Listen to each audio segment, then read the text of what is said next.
Hi, hello there everyone. My name is Chatty and I am back with a new sketchbook tour. Before we get right into this, since I planned for this to be quite a long chatty video, as I have requested on Instagram through polls if you'd prefer a chattier version of my sketchbook tours or if you'd rather have a more quick flip through version of them, I want to take the first minute of this video to thank everybody who has commented on the last one. Comments and replies and messages tend to give me a lot of anxiety. This happens in my everyday life as well. I'm terrible at keeping up with all of that kind of stuff, but I tried and I went to write out a thank you, to type out a thank you for everyone in order to be nice and thank you for all of the nice words that came from that video. I'm glad you enjoyed it, and hopefully you will enjoy this one as well. Right before we get into it, this sketchbook is not particularly fancy. There's really not much to say about it. It's just a blank notebook that I got from Little, and it's my technically 50th sketchbook, I suppose. I wrote 49 because I am going in order of completion, so as in books that were completely filled, this is the 49th one. So yes, okay, I would say let's just get right into it, shall we? Okay, so this is just the cover page, or rather the dates in which I started the sketchbook, and we are just gonna get right into it. All right. This is the first picture. This was actually the first design of a character called Hamaliel Matriel. So you might be familiar with my Instagram or with Candi's Instagram or whoever you follow between us, that we have various stories, various universes, various character settings, and this particular character belongs to a story setting called, well, it's an acronym, we call it COAT, and through all of the elements that are ever present in this universe and in this set of characters, there are many royals and many political assets. I would say that this story was a mixture between our two passions. I would say it stemmed from Candi's passions of like magical universes and like fantasy, from high fantasy in medieval times all the way up to the 19th century, to my passion for political intrigue and political drama. And so this type of story came out, and this is Hamaliel. He is the king of a kingdom called Harleruck, and he is also of a race known as the Glousy, which you will see through the book, and they are characterized by these very light colors in their hair and eyes. Then there is more Hamaliel. This is young Hamaliel, and this is him nowadays. He is not actually royalty. I called him the king of the Glousy. He is more like a king that was nominated by the council of said kingdom, because it doesn't work exactly like a blood-related royalty. So there's different elements in different countries and different kingdoms. So this is Lessa and Deyun. This sketchbook was really nice to use. I like the fact that it's a book format. I like the fact that it has room to like draw in regardless of the size, but it very easily started breaking apart. Not fully, not completely. It's just that the spine was kind of giving up, and so I had to somewhat fix the situation at hand, and I did it by putting some tape, and the paper tape was a choice, I must admit. It wouldn't be my first choice nowadays, but back in the day I thought it would look cute, it would look cool, so it was something that I did because I wanted to, rather than just randomly. Alright, and this is just them their story is divided in three parts. There's the first part called Dawn, the second one called Dynasty, and the third one called Kavekanem, and this appears to be in Dynasty when they are in high school. Ooh, okay. I was working on some designs, actually. Ironically and coincidentally, this was the time that I was actually preparing my thesis for graduation for my master's degree, or post-grad, I suppose. This is the goddess of discord. Her name is Aite. I actually don't particularly like the style of this picture. I think that it's a little bit too sloppy for my liking, but it did the job in trying to figure out parts of the dress that I didn't exactly know how I wanted to look. And so it was a nice improvement from what I originally had in place. And this was done on Valentine's Day. Alright, this instead is Danaus or Dinadesis. This is the god of the moon. He's not solely the god of the moon, he's also the god of pestilence and many other attributes, but for easier access, I will refer to him as the god of the moon. All of these characters belong to the story that I mentioned earlier called Dynasty. No, excuse me, they do belong in Dynasty, but their original placement is in Dawn. Dawn is somewhat of a mythological type of story in the sense that it talks about the lore of the characters and the gods and the deities that have to do with the universes that then relate to the other stories that we work on, say Kavikanem or any other. So this was more of a finalized design for Discord or Aite, and then for Danaus and the moon, I simply put the names as their Latin names because I thought it would be quite cool. So that was the sole reason why. Okay, and this is Aristeas. He is the god of the sun as well as the god of prediction and health. He has other characteristics. Naturally, they are based of both Greek gods, Norse gods, and somewhat Slavic and Hindu gods and Hindu myths.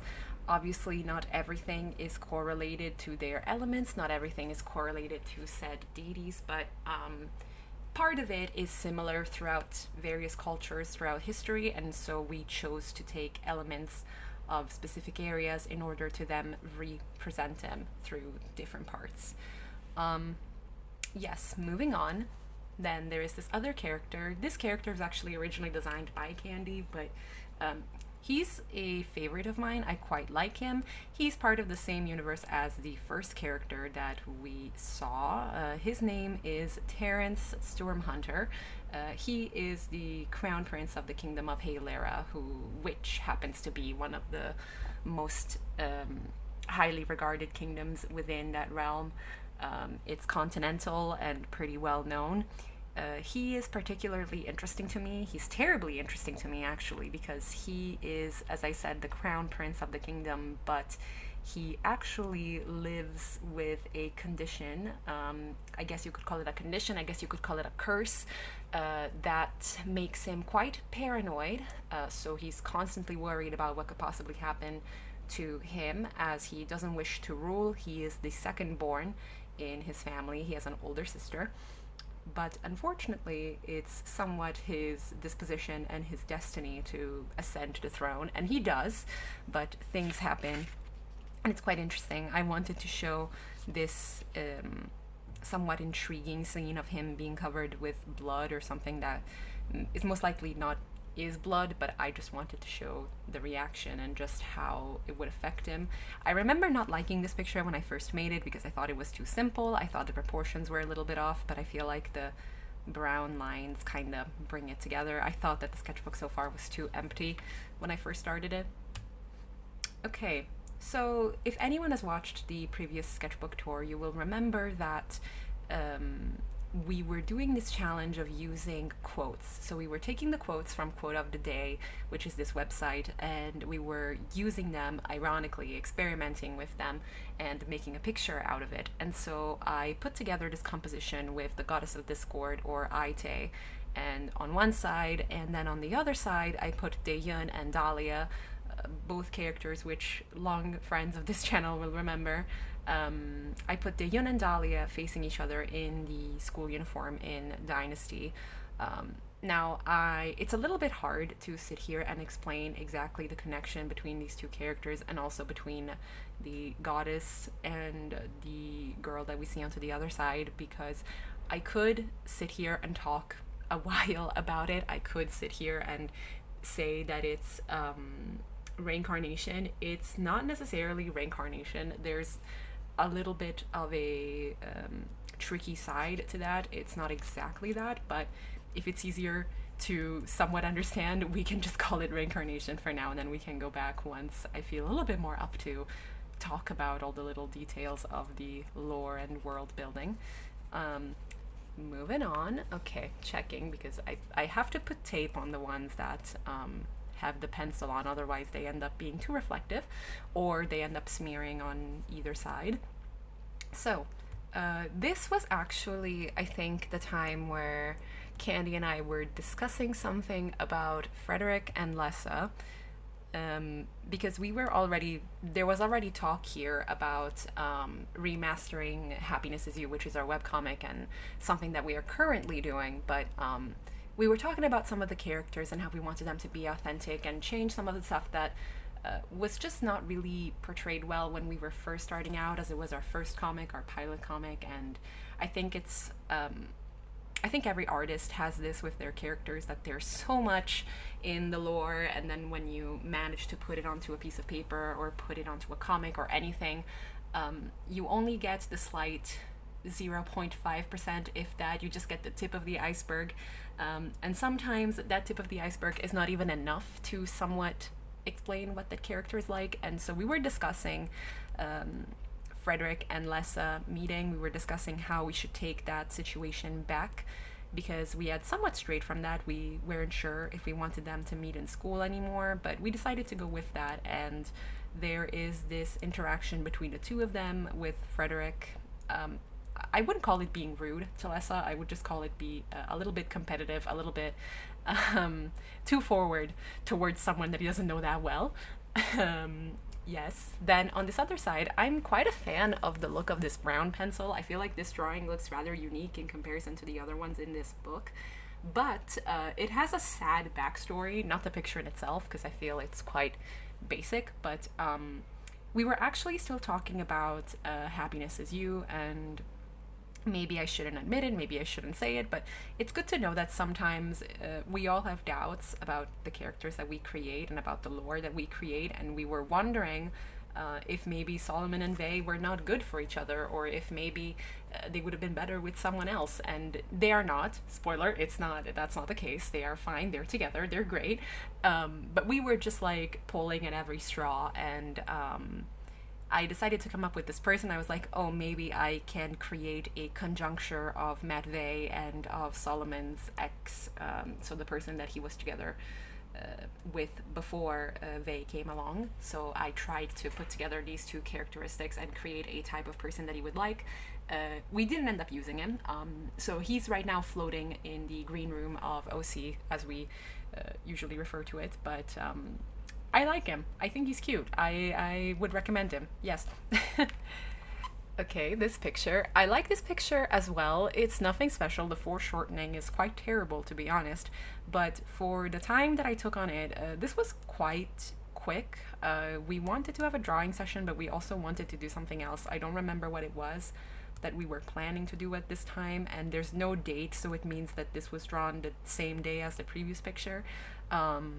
There was obviously mistakes because I put the post-it notes, but I wanted to draw Frederick back in the way that I used to draw him like 10 years ago or something, like with the lore aspects of them, of like the hierarchy and the angels and the deities and stuff still, so I kind of just went off of that. I like his expression, and then I like the little eyes of the biblically accurate angel-inspired thing. Not much to say, but it's quite a nice picture. I don't mind it, to be honest. Okay. This was a study that I was going to do over the full page. I was going to drag this picture all the way down here. I can't quite tell if this is Percy or if it's Vey. I think it's Vey. They have a similar haircut. I need to change it up a little bit. Vey's is supposed to be a little bit longer and a little bit more curlier. Percy's is a little bit shorter. And Percy is in this book, so you will see him. But I think this is Vey. This was when we were trying to figure out Vey's placement in Dawn, because we know his placement in Dynasty, we know his placement in Kave Khan, and we were trying to figure out his placement in Dawn. And so I had quite fun, like I had a lot of fun with this. I pulled up this Greek garden on my Pinterest board and I just inserted him. I'm really happy with his expression. I think that it kind of gives out that idea that he's calm and collected and quiet, but not necessarily unaware of things. And so I started with that, and there's these little post-it tabs for blank pages that I had planned on covering, but either I didn't go back to yet or I didn't have time to. So this was what I came up with. Obviously, if spoilers bother you, even in terms of HIE or of prequels of HIE or of prequels of any other story, I would suggest probably muting me and then just letting the video play at 2x, 2 times, because I don't really mind spoilers of things. I suppose the only thing I kind of mind them for is books sometimes, but I tend to just kind of get over them because I will still experience emotion when I read or see the thing happen, even if I know it's happening. I always use this analogy of like watching Titanic or reading the Iliad or something like that. You already know what's going to happen, but you still feel all of the feelings when it happens. So I will just talk about it, but if it bothers any of you, then please by all means just skip or mute me or anything else. But this is Medvay. We were actually coming to terms with his positioning in Dawn, which is the mythological prequel to everything that happens. So I will just come out and say that most of our universes, if not all of them, are connected with each other. So there is an ultimate deity, there's anything that moves it. All of the lore is connected in various parts, and so for this very reason, every part of the story is connected to the next. That's why in specific comics and specific books, there's mentions of characters in another story or in another book that we are working on or anything of the sort. And this is exactly the thing with Vey. This is Vey in Dawn. He doesn't quite fully look like this anymore. I changed his hair a little bit, but he is known as the god of memory in that time, which is something that we were trying to sprinkle on through HIE with how much he flashbacks back and forth and how much he has nightmares and visions, because memory and dreams tended to be related. But it's just things that are being worked on and reworked on as time goes. I quite like these markers. These are just, they're actually called O-Leap markers. I found them on Amazon for quite cheap, and I really like how they look. And I like this look of the marker with the darker outline and the pencil in the back. I feel like it gives this pop of color that just makes it a little bit more worth it to flip through the sketchbook. And I also don't mind the bleeding from the other pages, which before I would have been absolutely appalled by. I would have been completely terrified. More Medvay, this time, actually I think we named him Marathios as the god of memory, but regardless of that, this was more of me trying to figure out his power or how he would look when performing anything.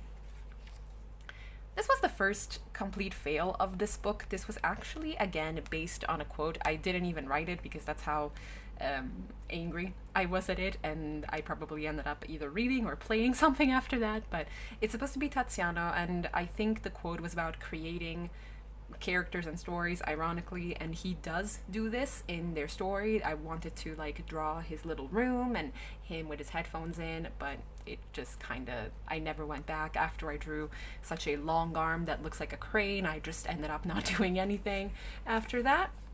These two characters are Percival Arthurian and Dorian Nightvale, and Percival is the same character that I was referring to earlier, Percy. He is a character that actually is related to this universe with all the mythology called Dawn, but he continues to live on. He's always the same person from that original timeline story to nowadays, and most of his human life evolves through the 19th century, so I would say around the 1840s, 1830s, around that time, and he meets up with this other person called Dorian Nightvale, and they begin a relationship with one another, even though it's one of convenience, because Percy is actually supposed to marry a lady whose name is Annalise. However, it so happens that both Annalise and Percy become infatuated with Dorian, and the situation then escalates because Percy is not interested in marrying Annalise, and Dorian is interested in both of them for other reasons. He wants to gain something from either one of them, I suppose you could say. You could put it in that way. I apologize for how long this video is probably going to be. Yes, that's just really it. I apologize. Very quick pencil sketch, pencil sketch of Daeyeon and Lessa. This was when, for fun, Candi and I were going through that memer that was like Soldier, Poet, and King, and we got through the first half of it with some of the characters, and we learned that Lessa was king according to the test, and Daeyeon was soldier according to the test, which was quite cute. It's quite fitting for them. This is a post-it note for a project, I guess, that I'm doing. I didn't actually start it yet, but I would like to do a separate sketchbook. I saw Oliver's Antics do this, of like having a single color sketchbook in a small sketchbook with a specific story, and I would like to do the same. So we were just brainstorming with like what colors I would have to use with each sketchbook. I started with a pack of 3, and I already like put little covers on them. I can actually show you one. This is the one I'm gonna be working on. It's for the Code universe, and then I would like to make specific videos only for those sketchbooks. If any of you is interested, I could go more in depth in those specific characters, but yes. Oh, this was a finished piece for the Soldier, Poet, King thing. Not really much to say about this one. I don't particularly like it, but it was a cute idea. So yes, still with Daeyeon and Lessa. Some of these pages are thicker because of the papers I put in them. This was really cute. Okay, so ironically, this kind of looks like some scenes in Persona 5, because we've been playing that game. We've been playing Persona 5 Royal, and we're in June still, I think. Like, we're middle of June. And it's rainy season, so everybody's carrying umbrellas and being cute.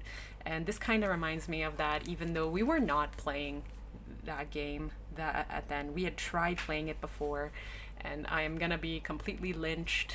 But we weren't enjoying it that much. Like, we weren't really liking it that much, even though I love all the games. 1, the 2 duology, 3 and 4, I love them.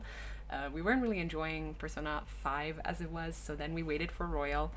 And I started playing Royal. We started playing Royal, and it's quite nice. And this reminds me exactly of that type of vibe, rainy vibe, which is nice enough. There's like some elements, some artistic elements and artistic choices that are really nice. Oh, all right. Well, this is a comic. I'm not exactly sure if it's gonna be too reflective, but this is the characters that I have described just now, that I've described earlier. I will just sit on each page for a little bit, so maybe you can have a glance at it. It's Percy and Dorian, and so their relationship starts out quite slow. They have a slow burn romance, I suppose. They start writing letters to one another. It's also due to the fact that obviously they are both male, and so they end up having letters with each other, and this is the first time they actually see each other, and Percy sees Dorian for the first time, and he has this very, I suppose, not extreme reaction, but somewhat of an extreme reaction, because Dorian reminds him of a person he used to know back in the day. And just to make it somewhat clear, it is Percy's quote-unquote fault that Dorian looks like this, so he made sure that Dorian would look like this person, but he has no confidence in himself, and he didn't think that it would work. So when he sees him actually look like the person, he has a moment. He can't quite control his emotions. Oh, this piece. Okay, I was trying out, I think it was gouache or something.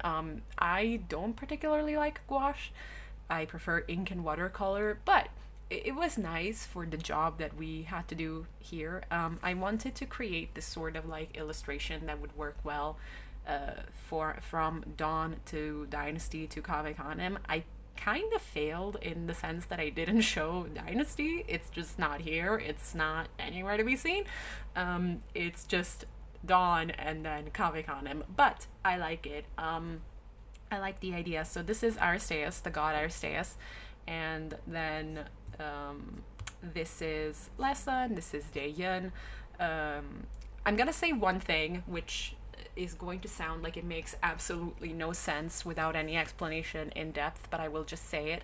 So the reason why there is red here and the reason why the rose is white and he has a pink flower is because since Greek mythology, as well as other mythology, tends to be extremely theatrical and dramatic, I wanted the same flair in some of the pictures and some of the lore, so we ended up just deciding that the myth for the birth of the color pink follows a specific route in Dawn, and so it's dedicated to the god of the moon and all of the little aspects that have to do with that, which is why in a more modern setting they have the color pink, while here he doesn't have the color pink yet because they are yet to come up with it, I suppose. Tatsiano, I am not sure what was happening here. Maybe I was tired, maybe I'd fallen asleep like this, and I just drew him with the blankets, dressed up like this, just doing, just chilling, I suppose, yes. Alright, this I absolutely despise. Candi likes this, so I didn't rip it out. I've been trying my best to not rip out any pages from Sketchbook, even though it's something that I did for a long time in my life. Every time something wouldn't come out exactly as I wanted it to, I would just completely obliterate it, like completely destroy it to shreds, which is not good. I don't think it's the right thing to do, especially if you're trying to learn as an artist. But I kept it, and it's supposed to be Fabrizio. This is supposed to be a painting that he made of Frederick. He doesn't know that this has anything to do with the actual presence of him, with the actual background of him. He just wanted to paint him in a symbolic way, and this came out. I think that the reason why I don't like it is because there's no difference between the picture outside and the picture inside the frame, even though I tried to make the differentiation with the color, with the base color of the watermarker, but it's just not enough in contrast for me in terms of texture, and so even though it was just like this quick doodle, it's a no for me. Okay, this one I like a little bit more. This one is more narrative than anything. This is based off of a situation that actually happens in the second part of the story with Lessa and Daeyeon, so in Dynasty. And this was actually something that was in my old story that I was working on like 10 years ago when I was a kid, and I wanted to like write this series of novels, and some of you probably will remember because I even had like a website and stuff, but the idea is somewhat basically taken from that. Many of the ideas that were there and that were not absolute trash, we took and we completely not revamped them, we just made them have more sense, because that's something that really is important to me, for things to be cohesive and for them to make sense. So there was always this scene of them going to a museum and seeing statues and then having discussions with other characters. So I just took that part and I added more to it by adding it this little like romantic part of it, in which they saw the god of the sun and the god of the moon just being there, being really cute together in a statue. And I just really like it. It's kind of self-indulgent, kind of useful for the storytelling, and why not? You know, why not? This is baby... I had to stop myself there. I almost said baby Lessa. No, this is not baby Lessa. Looks exactly like him. It's not him. This child's name is also Alexei, but we call this child Alyosha. He's 3 times his grandfather. Yes, I would have to check my family echo, but I think he is 3 times his grandfather. So he's great-great-great-grandfather. Lessa's grandfather. And this is... Okay, this is Dorothée. So to explain a little bit, the pages are going to buckle, but to explain a little bit of this character, and more is going to be seen of him in the next pages coming up, is that I have a problem in terms of coming up with characters' genealogies, and so I ended up going all the way back to the 8th century from nowadays, and because basically the issue is with Lessa, the character that either everybody will remember as Lessa or as Alexei or whichever you would like to use, has a power called a mist and or a parasite, according to some people, and this goes down through generations, is passed down. So I really wanted to be accurate in knowing exactly who had it, who passed it down, who gave it to who, because it also changes depending on the gender of the person, on the strength of their mindset, a lot of things. So I ended up developing many people in his family. Obviously, I don't have all of that time on my hands, so I didn't draw out exactly every single relative of his family, but I did come up with quite a few, and so this is why I have a lot of info on specific relatives and such, like for example Dorothy, who happens to be the love interest of Alyosha, so that little baby you saw earlier's father. Their story is quite interesting to me. It's one that I definitely would like to turn into a sort of comic, or maybe even like a short story type deal. I think it's something that happened before, that happened quite a bit. There is a nobleman who needs to keep his name and who needs to keep his family line going, and so he marries or takes the hand in marriage of a lady, and then there is somebody else that they would rather be together with, and so their situation is a little different because he like invites him to live with them and all of these other things, and Dorothy quite likes the child and loves Alyosha when he's born. So I like the dynamics of different motivations and why characters do certain things. But right here, this is kind of symbolic. He feels like there's a wall and a door between him and the love interest, seeing as this would be the time between the marriage and the conception of Alyosha, basically.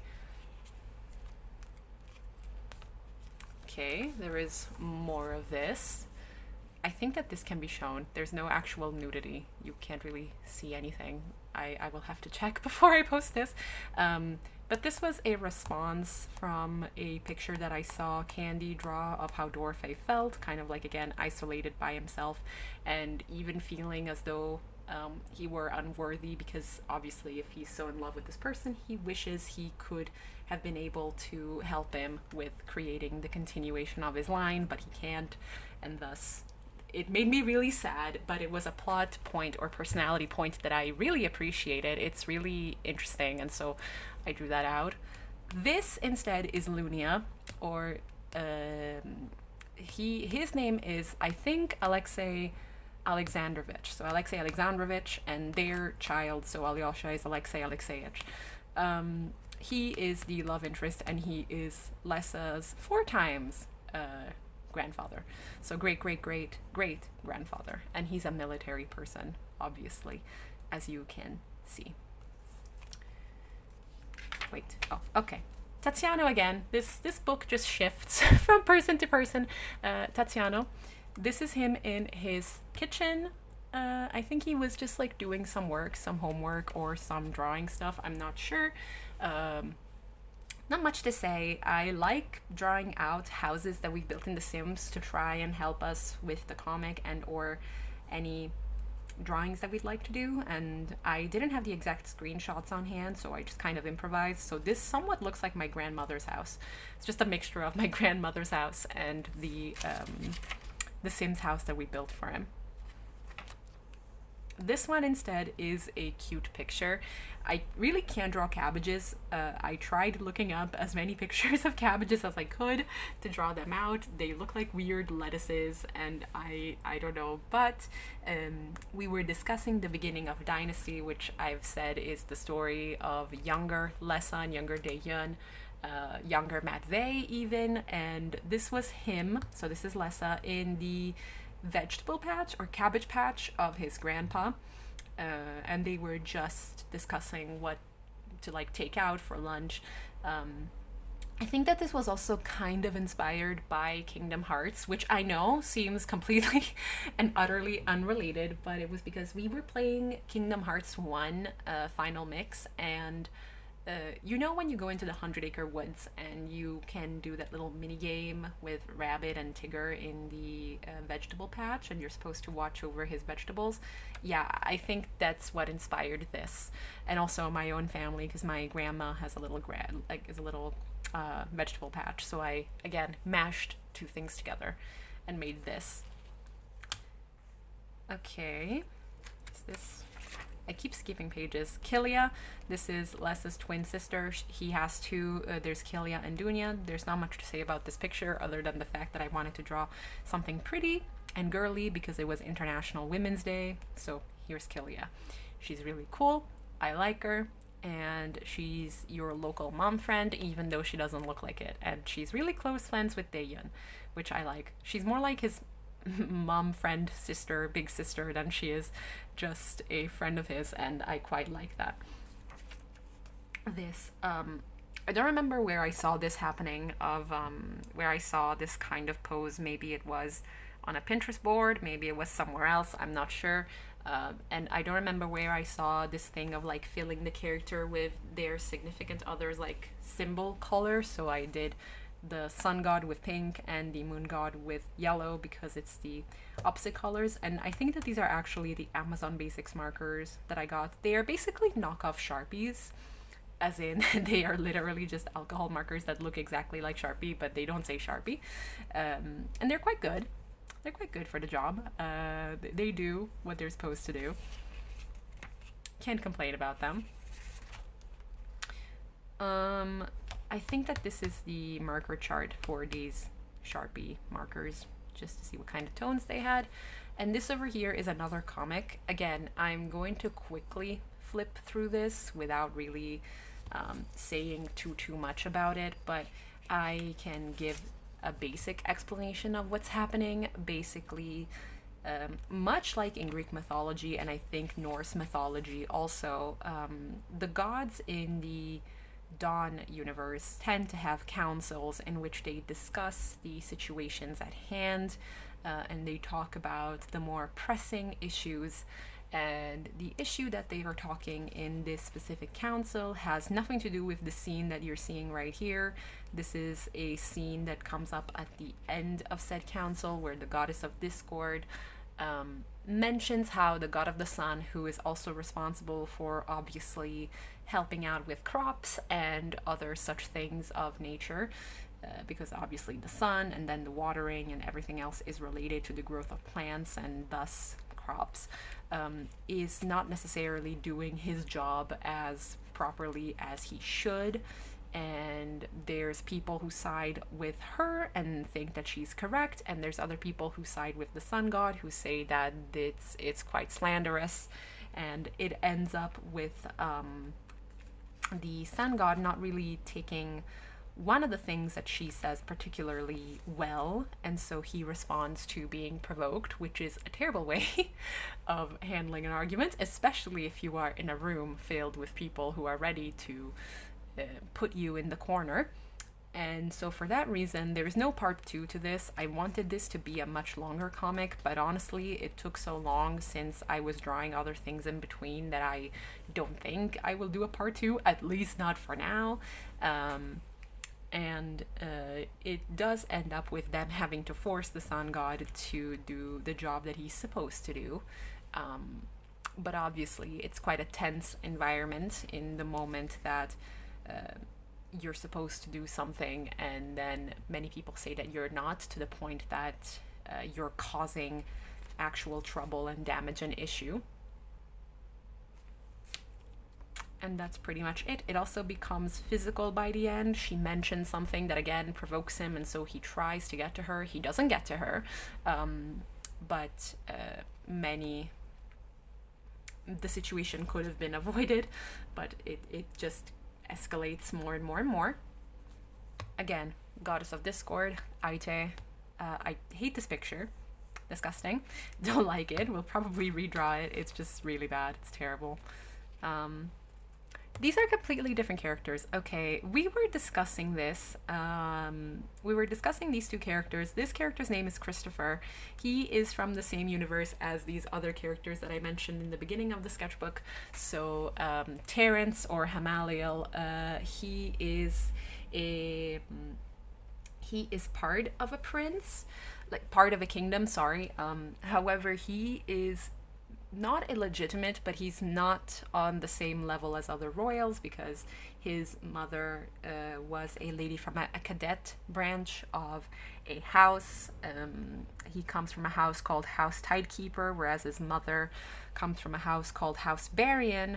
And part of their whole story is the fact that he meets with this character called Sin, who ends up liking him pretty much right away. He's somewhat imprints on him because he thinks he's really nice. And Christopher's whole deal is the fact that he has to find his identity, I suppose, whether it be in the house that he's like recognized in, quote unquote, which is House Varian, who sees him as a proper noble person, or House Tidekeeper, which is the house that he has the throne to for accidental reasons, actually, because he is the second born son. So he was the spare, and then he no longer was the spare for very sad reasons. Edelgard. This is Hildegard Stormhunter of Aelera. She is the older sister of that character that I mentioned in the beginning with the burnt page, Prince Terence. This guy right here. She is the older sister. And if any of you had the chance of reading Path to the Crown Witch, that's her. She's the main character in that story. We just ended up remaking that entirely because now everything just fits so much better and so much nicer, and I'm really proud of it. And this is her just preparing to fend off somebody, I suppose.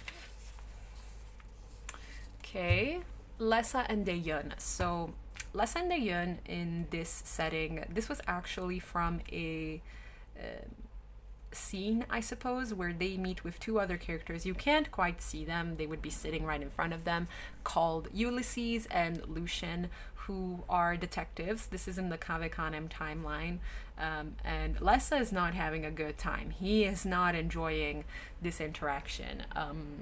There is not a heated exchange, but just an exchange between the four of them, and things go a little bit south, but not in a bad way, I suppose. It could be worse, rather. Tatsiano, I think, just studying hard without much sleep, because this was me, yeah, there you go, writing my thesis like a mad woman. It was 7 days before I had to discuss my thesis and graduate, so my professor told me that some of the chapters had to be completely remade, and boy, that was a journey, that was a challenge. I had to take days off of work, like, This is the only actual unfinished piece that I did in this book. It's just the skeleton, so I won't really talk too much about it, but basically this was supposed to be D'Artagnan and Calliope and in a monastery, and it was inspired by one of the chapters of the book that I translated for my master thesis. So this is a book by Alexandre Herculano, a Portuguese writer, so I was supposed to translate the whole thing from Portuguese to Italian, and there was this one scene where now the names escape me, but the head of the nuns of the monastery that was being attacked by the Arabs talked to this knight that was like defending it, and they had a really lovely exchange, even though the nun was a particularly strange character, and I wanted to draw Calliope and D'Artagnan because Calliope is forced in a convent and in a monastery, so I wanted to finish this. Didn't happen. I'm not gonna turn this. It was just a bad mental health day while I was finishing my thesis. Some bad stuff got said to me, and also the proportions are disgusting, but just, you know, just felt like a failure, you know, just that. It's okay. This is Adonis and Esther. So Esther is actually a manifestation in a way of the Grim Reaper, some sort, or like a god of the underworld, I would say, and Adonis is mere human mostly. some of you might have seen him actually before, even though he doesn't quite look like this because he is missing his eyes in this picture. But he was also in that comic with all of the deities and gods that I just brushed past. Panic attack. This was, again, it was like 3 days before I graduated. Terrible panic attacks. My university email wasn't working. All of these things, and it was just terrible feeling. So I cried a lot. I didn't really eat. I didn't really sleep. Terrible. Do not recommend at all. Muffy. Took me a second to remember her name. She is a secretary in the underworld. In the first layer of the underworld. It's kind of divided like the Divine Comedy in a way. And she is one of the first people that you meet in the underworld. She is a secretary, as I said, and I quite like her design. I think she's cute. She also has a design that allows her to go into the human world, which is this. And she is actually together with another demon, I suppose you could call him, or just entity. His name is Gates, and he is a detective, private investigator, and she goes around with him asking for info, and she loves to dance.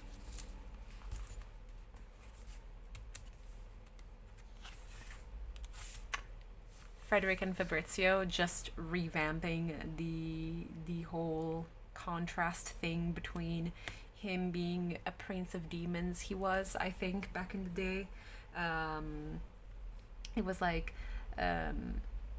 something along the lines of like him being a prince of demons, whereas this is Frederick, and he was a pretty high up there angel of sorts, but somewhat what was happening was that I never fully truly picked out a rank for him, or rather I did, but then I wanted to kind of go back and forth between the ranks, and I didn't want to go exactly fully accurate with the ranks that were there in the Christian or basically the mythology of angels and everything that had to do with it, so I was unsure. Whereas Fab, I'm pretty sure he's quite like nobility of the underworld, which is, interesting enough, and it's something that we want to bring back even in HIE, which I think is cute, and I like that.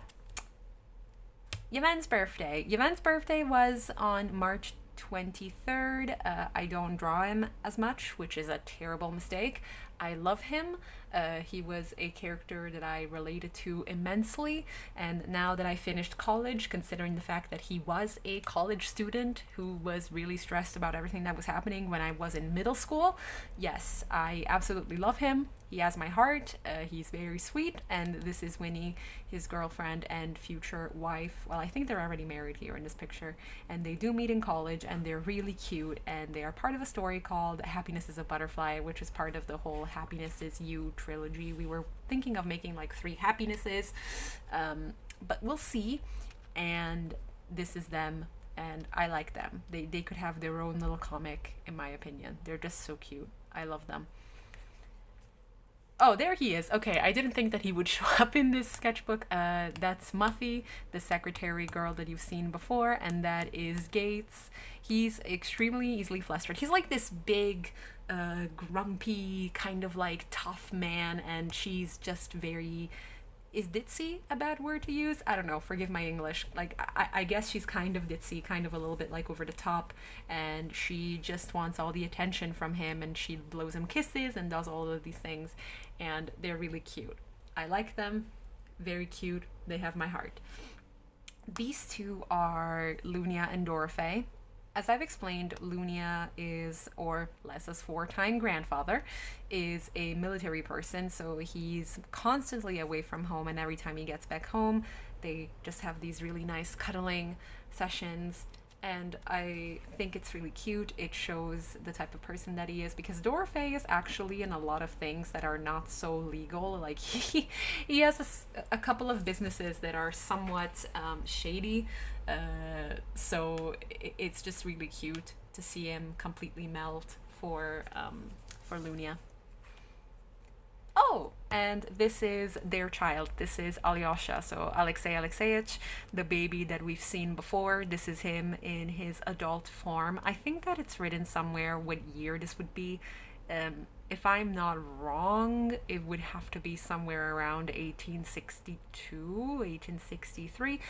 I'm not sure. I remember that Lunia is born. No, sorry. It would have to be way later because Lunia and Dorfe are born in the 20s, the 1820s. So this is about maybe the 70s or something. Some time has to pass for him to look this old. And I did it on purpose on this little like paper that I had. This paper is like over 10 years old, but I just thought it would look really cute in this little thing right here. This is Prince Christopher of the kingdom named Ilvikar. He's from the same universe as these other characters before that I've described as royals.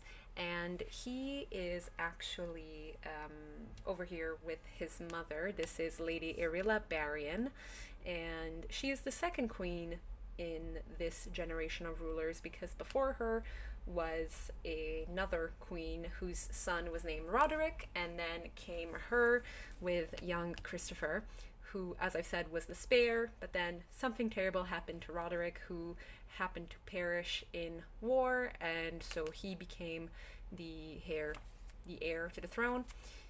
And this is them colored. I like this picture. I think that it gives off a cute vibe to it. It's like warm and also a little bit distant at the same time. The colors of the kingdom of Ilvikar are between purple and blue and yellow, and so I like both the design of Lady Irila and how kind of cute and innocent Christopher looks in there. I think he looks quite cute, so it's a plus for me.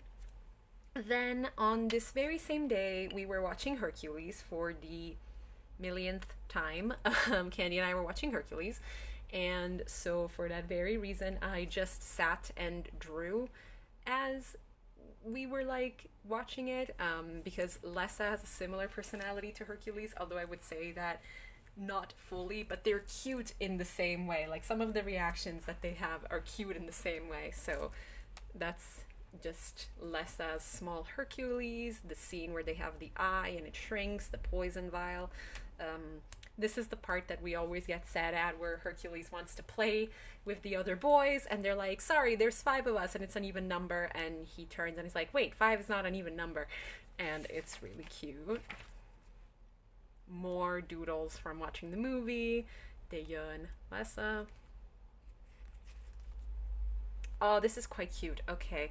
I saw this pose on Pinterest and I was like, all right, this is the cutest pose ever. I will draw Christopher and Sin in it. So now you can actually see Sin, like his design and how he looks. We call him his vicar, so an advisor in a way. He starts off as being quote unquote a nobody. This is not true. There's many layers to him, but he starts off being a nobody, and then he becomes part of the royal guard, then he becomes his personal guard, and then he becomes his advisor, and then eventually, as you can see, his husband, hopefully. And I just took out a part of the writing that we're doing and I stuck it in here to just show them cuddle, because very cute, very cute. And I was also trying to figure out Christopher's hair color at this time. Still them, in fact, with slightly different hair. This one is lighter, closer to his skin color, whereas this, the one before, I think is closer to the one we ended up choosing. And it's also similar to Lady Irila's hair color. It's really cute, just them cuddling. I suppose you could call these studies in a way. A terrible, terrible, terrible, terrible drawing of Lessa and Dejan hugging. Ironically, on the same day, Candi and I drew the same picture. Like, we drew something very similar, but I don't know what happened. I don't know what's wrong with Lessa's head. I don't know. It's just terrible. Let's move on from it. This over here is Yulia. She is Alyosha's daughter, so she is actually the child of Alyosha that we've seen a couple pages prior, and the granddaughter of Dorfe and Lunia.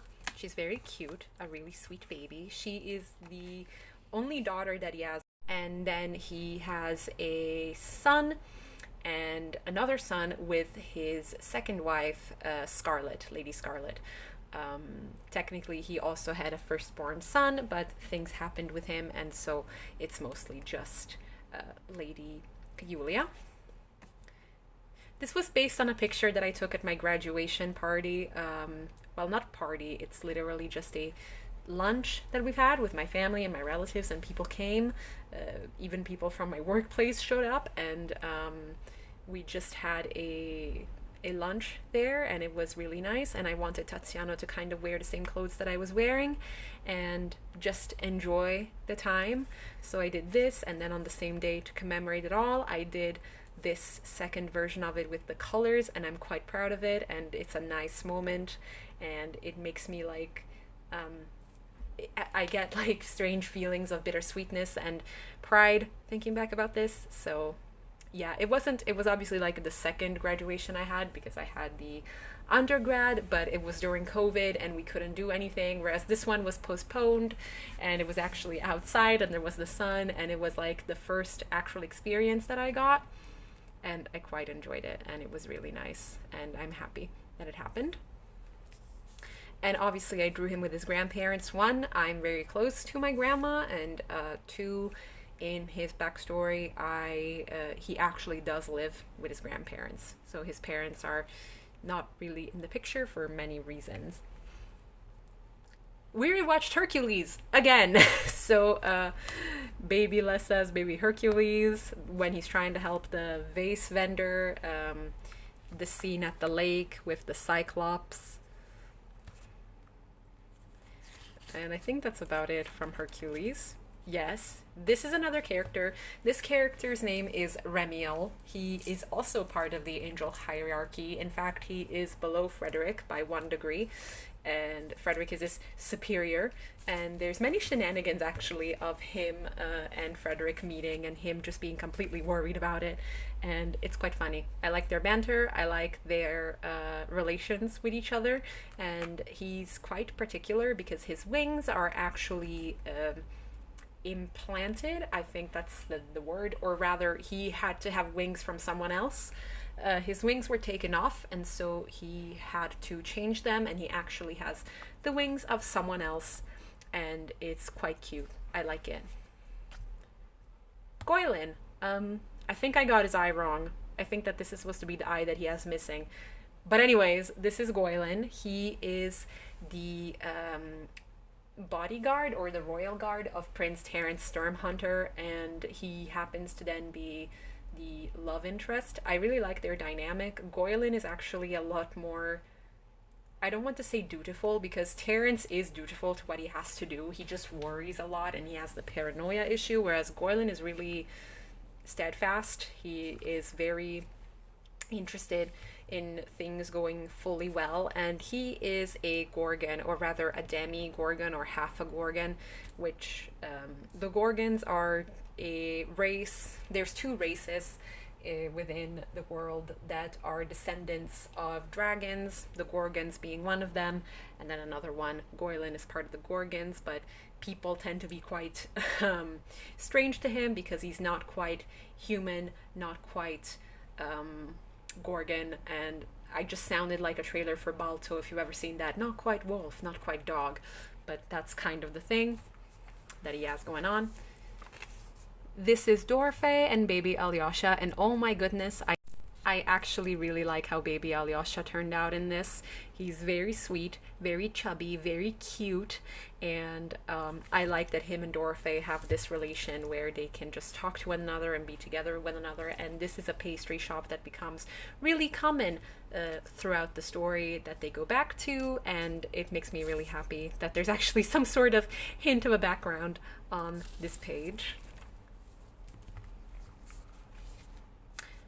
I don't quite remember why I drew this. This is Lessa, this is Daeyun. I think it was just because Candi asked me and she was just like, you should just draw Daeyun more, you should draw him being happy. So I drew him eating Lessa's food because, as is known by now, it's one of his favorite things to do. So I did that. Just unprompted. Completely unprompted. Danaus, and this is the statue of Aristeus up on the hilltop. This is really interesting because I was just rewriting this part of the chapter where he runs to the statue and he's a child, whereas over here he's more of like a teenager, I would say, young adult, and I suppose it's just worshipping time at this time. How can I explain? He doesn't know he's real, or rather, obviously he believes in him to be real. It's part of faith, it's part of believing, but he doesn't know that if there's an actual physical form version of this deity, and in fact, there is. So, yes. Oh, Ramiel. Okay. This is what I was talking about. His colors are very based and centered off of like blues and silver, but his wings are this like brown color, this warm brown tone, because they are another angel's wings and they were given to him. But I quite like it. I like the contrast, and in general I quite like Ramiel.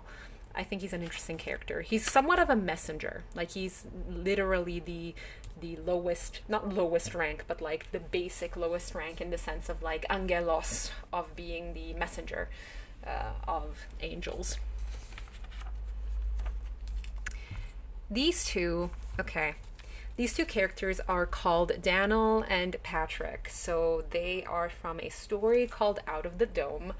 This story was the first version of my obsession with political intrigue and like wars. However, well, not wars said in that way, that's terrible wording. I just mean war history.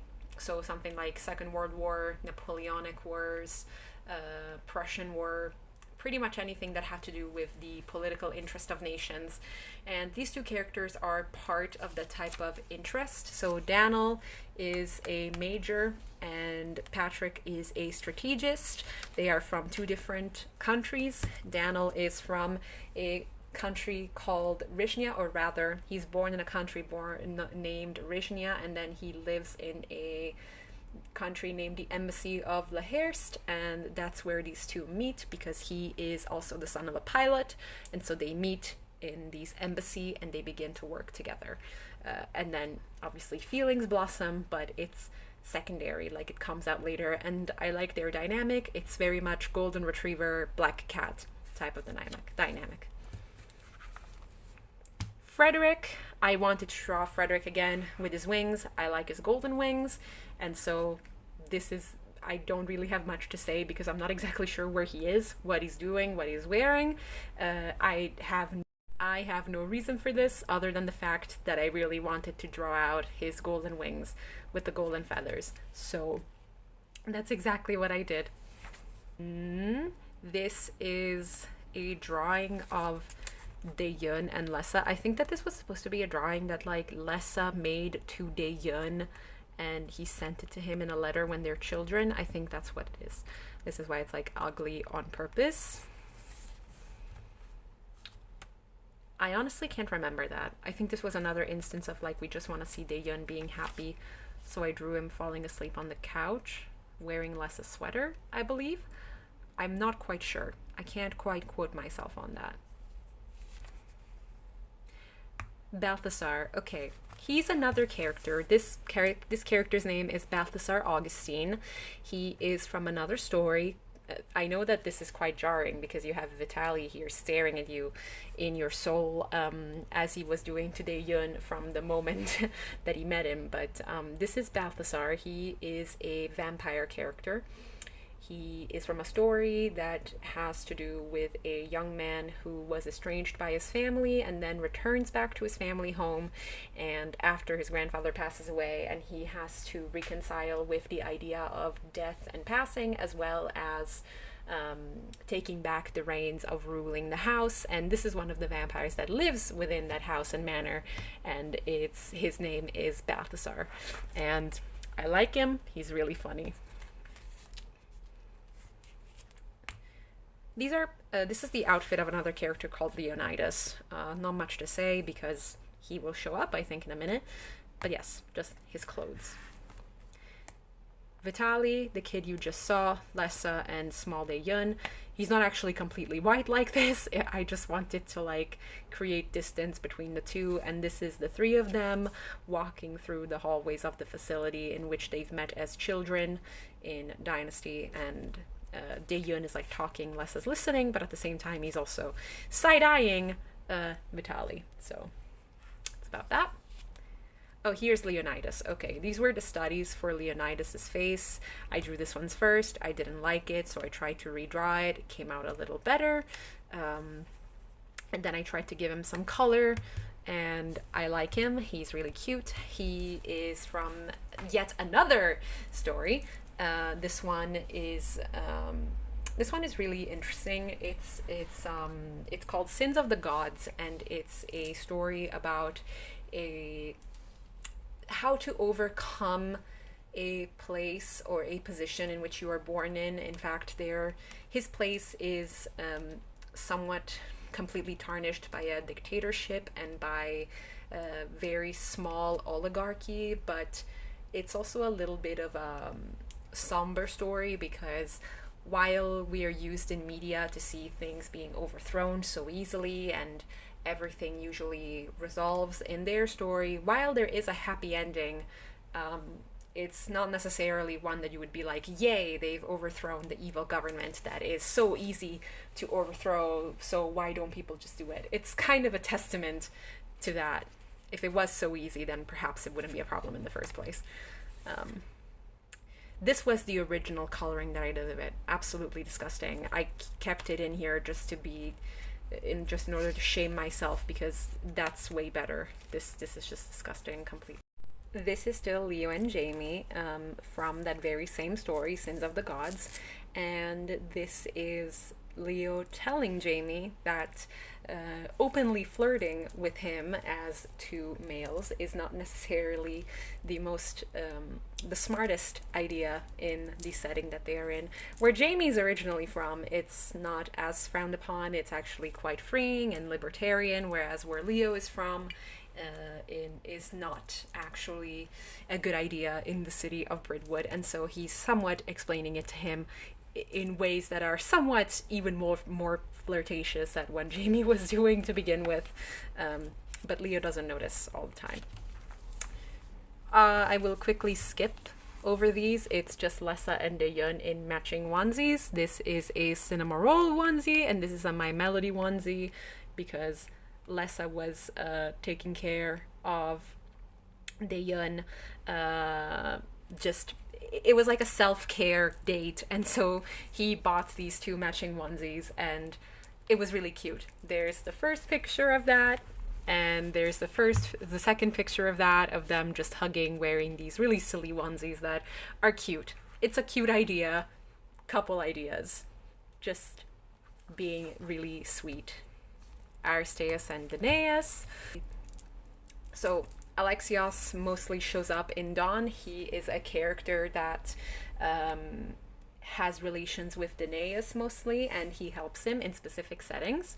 And he's a soldier, as you can tell. I quite like him. He's kind of awkward, but he has the greatest of intentions, so we forgive him. This is the room that Dae-yeon goes in when he walks into the facility for the first time. It's like the waiting room that they put kids in, and so it's just the bed, the stool, and everything that they have in there.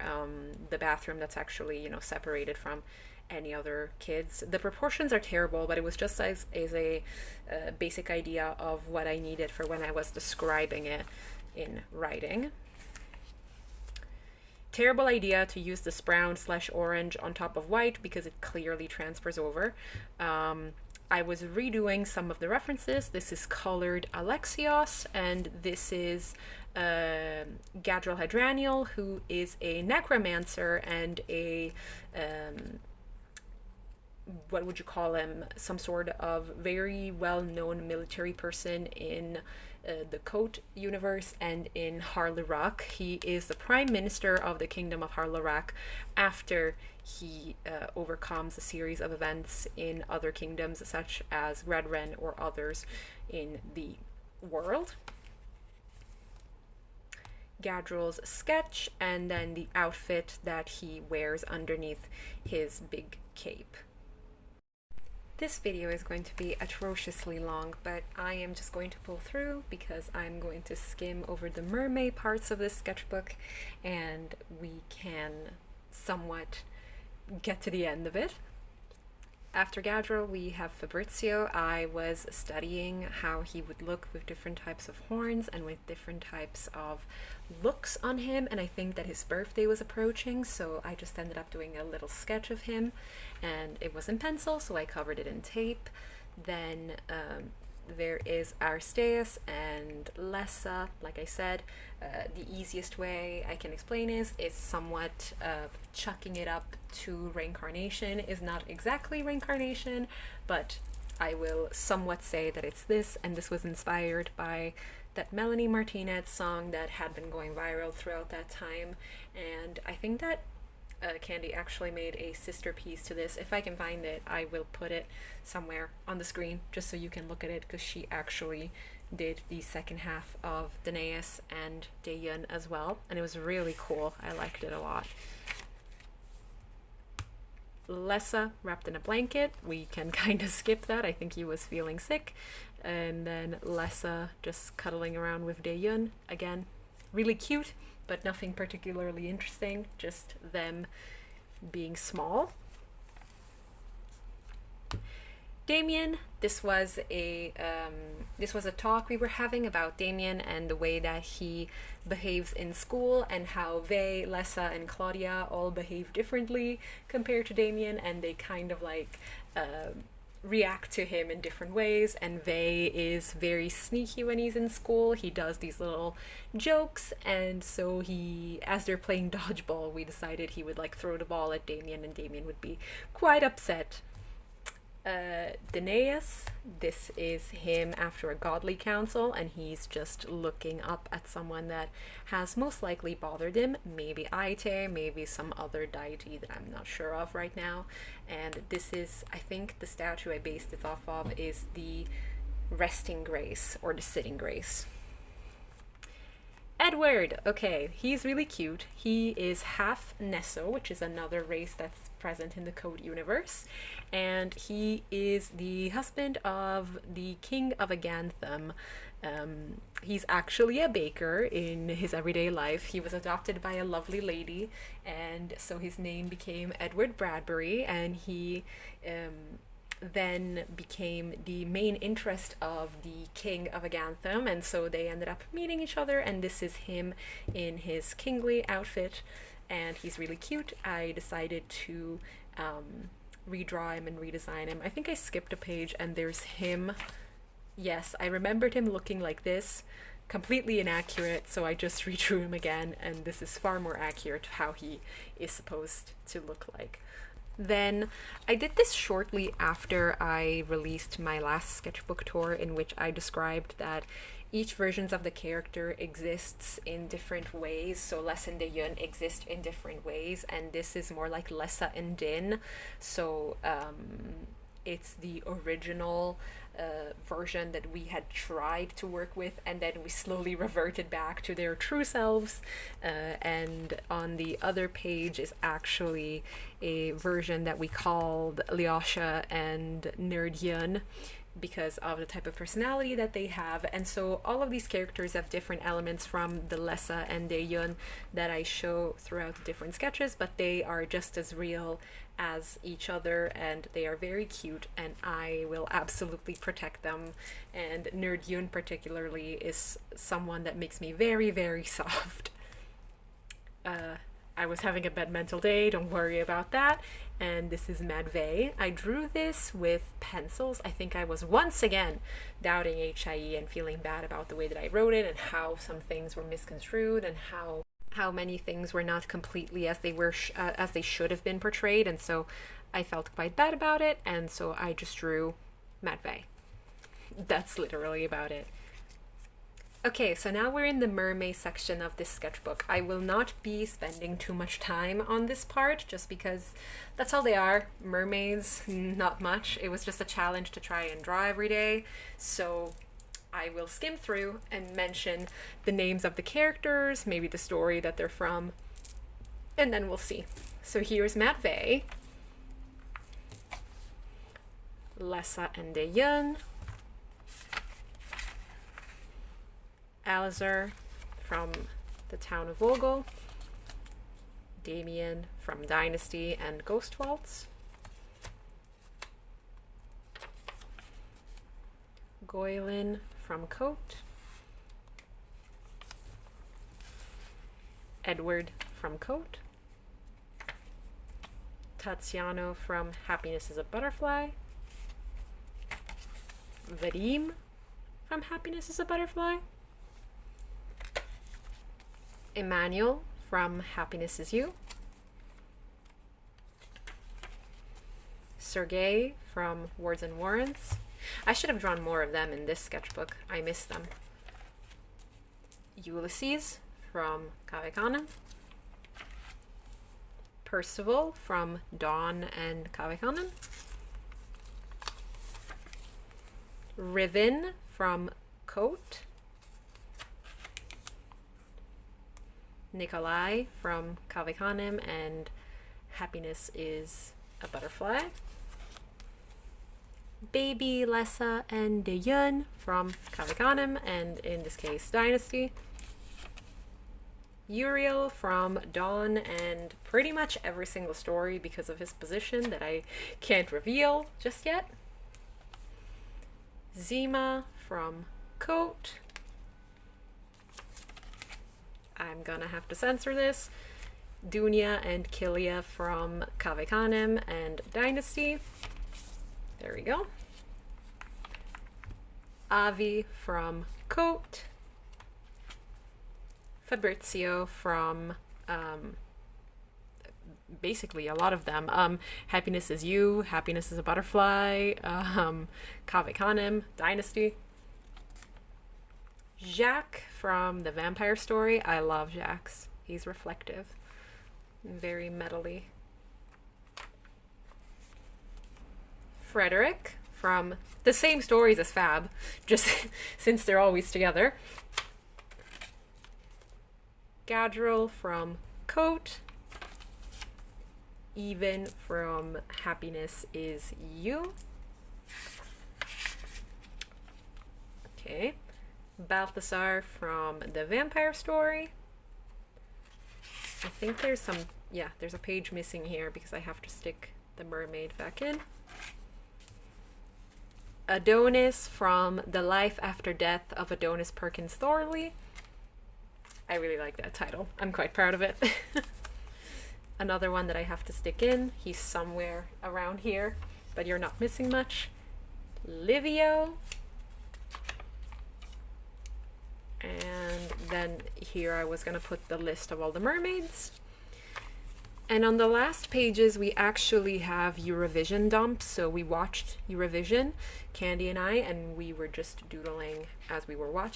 In fact, this is, I think, only from the first semi-final, because if I go and reach for my current sketchbook, a little sneak peek of this, it actually starts with the Eurovision things and some Eurovision doodles. So halfway through this one as well. So this is just the first semi-final.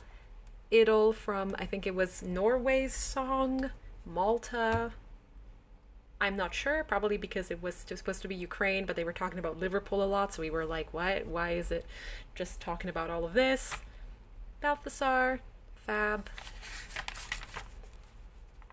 Goylin, Emmanuel. This might be my favorite. This is Sergei and Lawrence, and their story is set in the 1920s and 1930s, and I was just thinking of them watching Eurovision. Of course, ages don't matter. It's fine for my mental state, but old them, and he looks just like the old man that he saw as a grandpa and took care of him, so, you know, full circle. It's really cute. Edward, Goylin and Terence, Les and Dayan. This was one of the interviews that they have done. They were like, what's most important to you? And they answered like plants or my children, and the two of them would obviously answer each other. Come on. And then I think this was either the second semifinal or the start of the second semifinal. Denmark, Daeyeon, for those of you who don't know, is half Korean, half Danish. So I drew him as Denmark, which is why he has like the lighter eyes and whatnot. Sergei, Alexios and Danaeus, or no, I think that's Aristeas. Lessa in, I don't remember, oh my goodness, I don't remember I think it was Slovakia, maybe, I'm sorry, I don't remember. It was Bojan, the singer's name was Bojan, and he was like wearing that. And I think their band name was Joker Out, something like that. Aristeas, Danaeus, Balthasar, Silas, and Jacques. And what's underneath here? I think some fails, probably. Yeah, Lessa liking Lithuania's song, me wanting to draw, I think it was Edward in Czechia's or something. But that's it! We've come to the end of this never-ending book. So that's about it. I'm sorry if I talked too much. I'm sorry if it was like a lot of info. Maybe next time I'll do a two-parter. I'm not sure. But regardless, I hope you all enjoyed. And if anybody's up to it, I will see you all in my next sketchbook tour, which hopefully will not be 1 as long and 2 so far away from the last one that I posted. But once again, thank you very much, and if you'd like to check us out, please check out our Instagrams or any other social medias, and I will see you next time. Bye bye!